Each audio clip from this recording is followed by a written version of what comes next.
Testing course ఎక్సెల్ఆర్లో నేర్చుకోవచ్చా? దానికి సంబంధించిన నా ఒపీనియన్ నేను షేర్ చేస్తూ ఉన్నాను. నేను అబ్జర్వ్ చేసింది మీకు అప్డేట్ చేస్తూ ఉన్నాను. అండ్ ఇంకోటి వచ్చేసి ఏంటి అంటే సాఫ్ట్వేర్ టెస్టింగ్ ఏదైతే ఉందో ఎక్సెల్ఆర్లో తీసుకోవచ్చా అనేటప్పుడు ఫస్ట్ ఎక్సెల్ఆర్లోనే కాదు, అసలు సాఫ్ట్వేర్ టెస్టింగ్ మీకు సూట్ అవుతుందా లేదా అనేది మీరు తెలుసుకోవాల్సిన అవసరం ఉంది. మీకు సూట్ అవుతుందా లేదా, మీకు ఉన్న బ్యాక్గ్రౌండ్కి యాప్ట్ అవుతుందా లేదా, మీకున్న మైండ్ సెట్కి స్కిల్ సెట్కి ఇది వర్కౌట్ అవుతుందా లేదా అనేది డీటెయిల్గా మీరు తెలుసుకోవాల్సిన అవసరం ఉంది. అయితే ఇక్కడ ఎక్స్ఎల్ఆర్లో సాఫ్ట్వేర్ టెస్టింగ్ అంటే జనరల్గా ఏంటి అంటే నేను అమీర్పేట్ అందులో కేపీహెచ్పి రకరకాల ఇన్స్టిట్యూట్స్ చాలా ఇన్స్టిట్యూట్స్ని అబ్జర్వ్ చేశాను. So they are saying that అంటే మా దగ్గర అన్నీ ఉన్నాయి, ఏపీఐ టెస్టింగ్ ఉంది, అది ఉంది, ఈ టెస్టింగ్ ఉంది, ఆ టెస్టింగ్ ఉంది, అన్నీ చెప్తూ ఉంటారు. బట్ ఏంటి అంటే what is a good thing, నేను ఎక్స్ఎల్ఆర్లో చూసిన గుడ్ థింగ్ ఏంటి అంటే ఒక కాంప్రహెన్సివ్గా ఈ మాన్యువల్ ఆటోమేషన్ టెస్టింగ్ ఏదైతే ఉందో చాలా కాంప్రహెన్సివ్గా వీళ్ళు ప్రిపేర్ చేయడం జరిగింది. సో అంటే మాన్యువల్తో పాటు సెలీనియం టెస్టింగ్, వాళ్ళ టూల్స్, తర్వాత ఏమేమి స్కిల్స్ కవర్ చేస్తారు, ఇవన్నీ కూడా మనం డీటెయిల్గా మాట్లాడుకుందాము. ఎండ్ ఆఫ్ ద వీడియో మీకు ఒక వ్యూ అనేది వస్తుంది. సో ఎలాంటి ఇన్పుట్స్ చూసుకొని మనము జాయిన్ అవ్వాలా వద్దా అనేది మీరే ఒక మంచి డెసిషన్కి రావచ్చు. అయితే ఇక్కడ చూసుకుంటే వాళ్ళు చాలా క్లియర్గా they have mention it software testing training అయితే మెన్షన్ చేశారు.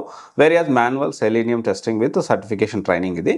అండ్ ఇక్కడ ఏంటి అంటే మంచి faculty and real time scenario ఇస్తారు. ఎస్, కరికులం మంచి కరికులం ఉంది.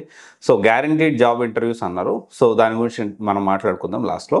అయితే తర్వాత వచ్చేసి స్కిల్స్ కవర్డ్ ఏమేమి చేస్తున్నా అంటే software testing, manual testing, agile methodology, Jira's best practices, core Java, OOPs concept, దీంతో పాటు automation testing, Selenium web driver, page object model, testing framework, data driven testing, hybrid framework, API testing, CICD pipeline, testing process, testing life cycle and design techniques, REST API, Cucumber, functional testing, black box testing, white box testing, Django framework and basic fundamentals, DevOps fundamentals కూడా నేర్పిస్తూ ఉన్నారు. ఏమేమి tools cover చేస్తారంటే Eclipse IDE, IntelliJ, TestNG, Maven, Git, Python, Postman, Jira, MySQL, Swagger, తర్వాత Jenkins, ఇవన్నీ కూడా provide చేస్తూ ఉన్నారు. సో సర్టిఫికేషన్ అయితే ఎక్సెల్ఆర్ నుంచి అండ్ ఏఐ వేరియంట్ నుంచి కూడా ఇంటర్న్షిప్ సర్టిఫికేట్ అనేది ప్రొవైడ్ చేస్తూ ఉన్నారు.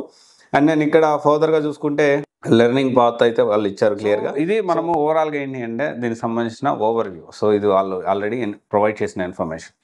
అండ్ ఇక్కడ ఫీజు అనేది 35 నుంచి 45-50 రేంజ్లో ఈ మధ్యలోనే ఉంది.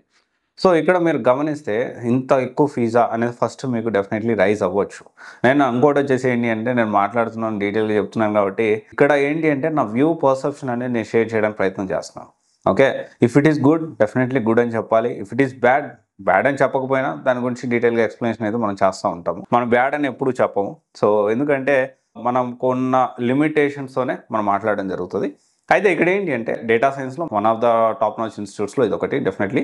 అయితే ఇక్కడ ఏంటి అంటే టెస్టింగ్ విషయంలో చూసుకుంటే టెస్టింగ్ విషయంలో వాళ్ళు క్లియర్గా మెన్షన్ చేశారు. ఫీజు అనేది డెఫినెట్లీ వాళ్ళు మల్టిపుల్ టూల్స్, మల్టిపుల్ టెక్నాలజీస్ ఏదైతే 10 వేలకి డివైడ్ చేస్తూ అమీర్పేట చాలా ఇన్స్టిట్యూట్స్లో చేస్తున్నారో, అమీర్పేట, కేపీహెచ్పి ఏదైతే డిఫరెంట్ ఇన్స్టిట్యూషన్స్లో తక్కువ ఖర్చు అని చెప్పి ఎలాగైతే డివైడ్ చేసి చేస్తున్నారో అలా కాకుండా ఒక కాంప్రహెన్సివ్గా జాబ్ రిక్వైర్మెంట్ తగ్గట్టు మనము కమింగ్ డేస్లో మనం జాబ్లోకి వెళ్ళేటప్పుడు కానివ్వండి, కంపెనీ రిక్వైర్మెంట్ తగ్గట్టు కాంప్రహెన్సివ్గా ఉంది.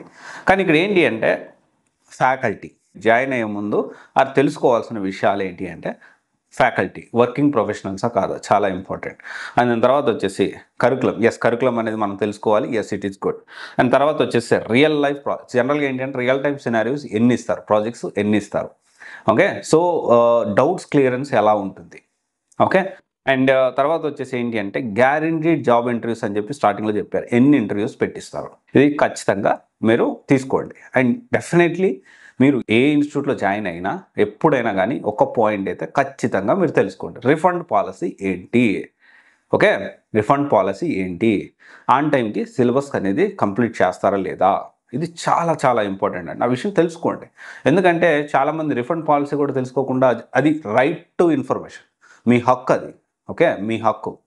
ఓకే, గుర్తుపెట్టుకోండి. ఏ ఇన్స్టిట్యూట్లో జాయిన్ అయ్యేటప్పుడు కొన్ని విషయాలు సేఫ్టీ నామ్స్, ఆ తర్వాత రిఫండ్ పాలసీ గురించి, ఇక తర్వాత వచ్చేసి గ్రీవెన్సెల్, మనకన్నా ప్రాబ్లం వస్తే ఎక్స్ప్లెయిన్ చేసుకోవడానికి మనకి ప్రాబ్లం క్లియర్ చేసే గ్రీవెన్సెల్, ఇవన్నీ బేసిక్ థింగ్స్ ఇంపార్టెంట్.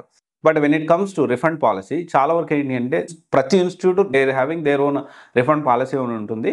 కానీ మనం ఏంటంటే అడగకపోవడం వల్ల మనకు ఆ విషయం క్లియర్గా తెలియదు. సో ప్రతి ఇన్స్టిట్యూట్ మెయింటైన్ చేస్తుంది. సో గవర్నమెంట్ రూల్ ప్రకారం, లా ప్రకారం కూడా చూసుకున్నా కానీ ఖచ్చితంగా రిఫండ్ పాలసీ అనేది మెయింటైన్ చేయాలి. ఆ రిఫండ్ పాలసీ గురించి మీరు తెలుసుకోండి.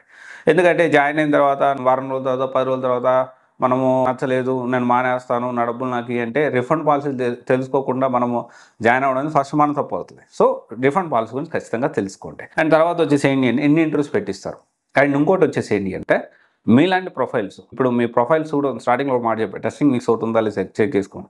సో ఇన్స్టిట్యూట్తో మీరు డిస్కస్ చేయండి. ఏంటి లాస్ట్ 6 monthsలో నాలాంటి ప్రొఫైల్స్ ఎంతమందికి జాబ్స్ వచ్చాయి క్లారిటీగా.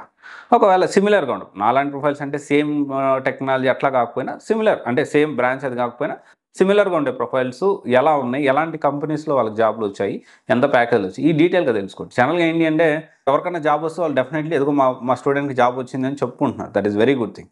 అయితే ఇది మన సైడ్ నుంచి మనం తెలుసుకోవాల్సిన అవసరం కూడా ఉంది. సో ఖచ్చితంగా ఎన్ని ఇంటర్వ్యూస్ పెట్టిస్తారు, మినిమం గ్యారంటీ ఇంటర్వ్యూస్ అన్నారు, ఎన్ని ఇంటర్వ్యూస్ పెట్టిస్తారో తెలుసుకోవాలి.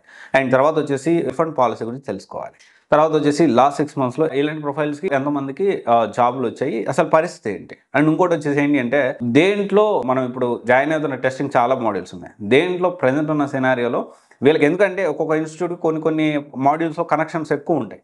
సో డెఫినెట్లీ ఎందుకంటే వాళ్ళు కొంచెం ప్లేస్మెంట్స్ అవి కానీ డిఫరెంట్ వాటిలో ఉంటుంది. సో అది కూడా మీరు తెలుసుకోవాల్సిన అవసరం ఉంది. ఇవన్నీ తెలుసుకొని అప్పుడు జాయిన్ అవ్వాలో వద్దా డిసైడ్ కండి. అండ్ ఇంకో విషయం వచ్చేసి నేను చెప్పే కూడా ఇవన్నీ ఇన్పుట్స్. ఓకే, నేను ఇక్కడ ఎక్సెల్లాలో జాయిన్ అవ్వద్దు అని నేను చెప్పట్లేదు, అలాగే జాయిన్ అవ్వమని కూడా నేను చెప్పట్లేదు. మీకు కొన్ని ఇన్పుట్స్ ఇస్తున్నాను. ఇప్పుడు ఈ వీడియో నా తమ్ముడో లేకపోతే నా దూర చుట్టూనో లేకపోతే నా చెల్లో లేకపోతే ఇంకోరెవరిని చూసినా కానీ మనం ఏ ఇన్స్టిట్యూట్లో జాయిన్ అవుతున్నాం, ఏం చేస్తున్నాం, మనం అన్ని విషయాలు తెలుసుకొని జాయిన్ అవ్వమని ఆ అవేర్నెస్ తీసుకోవడానికి ప్రయత్నం చేస్తున్నాను. ఆల్మోస్ట్ చాలా ఇన్స్టిట్యూట్స్ గురించి రివ్యూస్ ఇచ్చాను. You can watch it out. Okay, thank you. This is Raj signing off.